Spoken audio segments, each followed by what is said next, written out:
টানা বৃষ্টি, এরপর উকি দেয়া রোদ, তবুও হাওড়াঞ্চলে কৃষক কৃষানির হাহাকার। সুনামগঞ্জ, নেত্রকোনা, হবিগঞ্জ, মৌলভীবাজার, কিশোরগঞ্জের হাওড়াঞ্চলে জলমগ্ন জমিতে ভেসে উঠেছে দগদগে ঘা। নতুন করে বেড়েছে গোখাদ্য সংকট। ক্ষতিগ্রস্ত ফসল নিয়ে নির্বিকার কৃষক।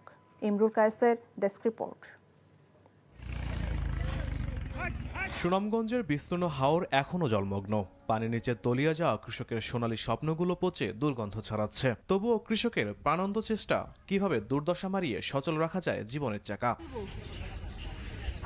টানা বৃষ্টির পর বেশ কয়েকদিন রোদের দেখা মিললেও তা অপর্যাপ্ত। তবুও অতি কষ্টে পানির নিচে তলিয়ে যাওয়া ধান তুলে খলায় শুকাতে ব্যস্ত চাষিরা। কৃষকের নতুন চিন্তার বিষয় গোখাদ্য সংকট। মানুষের যে চাল এখন খাইতে পারবো একটা মন, কিন্তু গরু তো আর খাইতে পারতো না। হয়েছি কেন 4-5 কাজ জমি হয়েছিলাম নিচে গিয়ে, এখন মানে ওই মানুষের জমিন খাইটা তুলেরাম। শ্রমিক সংকটে ধান কেটে ঘরে তুলতে পারছেন না মৌলভীবাজারের চাষিরা। কৃষি বিভাগের তথ্য মতে জেলায় 4200 হেক্টর জমির ধান নষ্ট হয়েছে।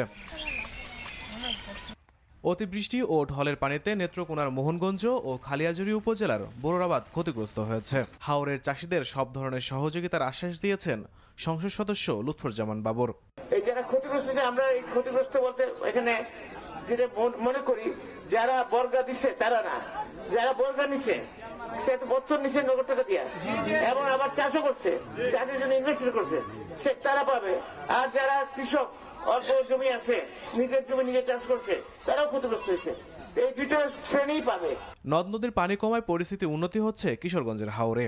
আবহাওয়া অনুকূলে থাকলে আগামী 10 দিনের মধ্যে ধান কাটা শেষ হবে বলে জানিয়েছে কৃষি বিভাগ।